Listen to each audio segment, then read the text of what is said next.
আসসালামু আলাইকুম সুপ্রিয় দর্শক।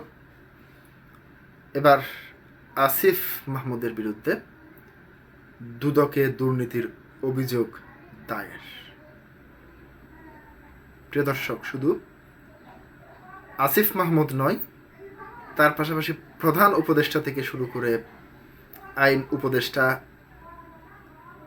আসিফ নজরুল থেকে শুরু করে তার পাশাপাশি রেজওয়ানা হাসান, ধর্ম উপদেষ্টা যিনি ছিলেন তিনি সহ একাধিক উপদেষ্টার বিরুদ্ধে দুর্নীতির অভিযোগ দুদকে জমা পড়েছে। এবার আসিফ মাহমুদের বিরুদ্ধে যে দুর্নীতির অভিযোগ উঠেছে সে বিষয়গুলি কি বলেছে কালের কণ্ঠের প্রতিবেদনে, সেটি আপনাদের সামনে একটু তুলে ধরছি।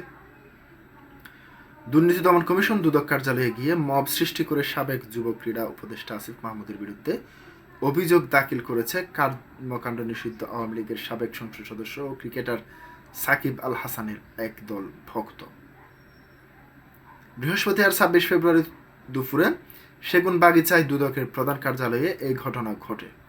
দুদক সূত্র জানায়, বৃহস্পতিবার দুপুরে হঠাৎ করেই ২০ থেকে ৩০ জনের একটি দল সাকিব আল হাসানের পক্ষে স্লোগান দিতে দিতে দুদক কার্যালয়ে জড়ো হয়।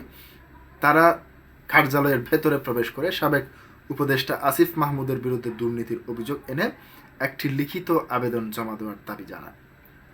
এক পর্যায়ে তারা কর্মকর্তাদের উপর প্রচণ্ড চাপ সৃষ্টি করেন, অফিসের স্বাভাবিক কাজের বিঘ্নিত ঘটান।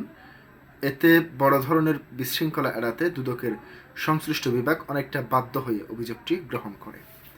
নাম প্রকাশ না করা সত্ত্বেও দুদকের এক কর্মকর্তা গণমাধ্যমকে জানান, এক দল লোক এসে কার্যালয়ের ভেতরে হট্টগোল করে সংশ্লিষ্ট কর্মকর্তাদের অভিযোগ গ্রহণ করতে বাধ্য করেছে। বেনামে দায়ের করা এই অভিযোগটি পর্যবেক্ষণের জন্য রাখা হয়েছে। তিনি আরও জানান, যে কোনো অভিযোগ জমা পড়লে তা সরকারি তদন্ত বা মামলা পর্যায়ে যায় না। রোজ জোর করে জমা দেওয়া এই অভিযোগটি আমরা আইন অনুযায়ী যাচাই বাছাই করব। সুনির্দিষ্ট তথ্য উপাত্ত ও সত্যতা পাওয়া না গেলে সেটি সরাসরি বাতিল করা হবে।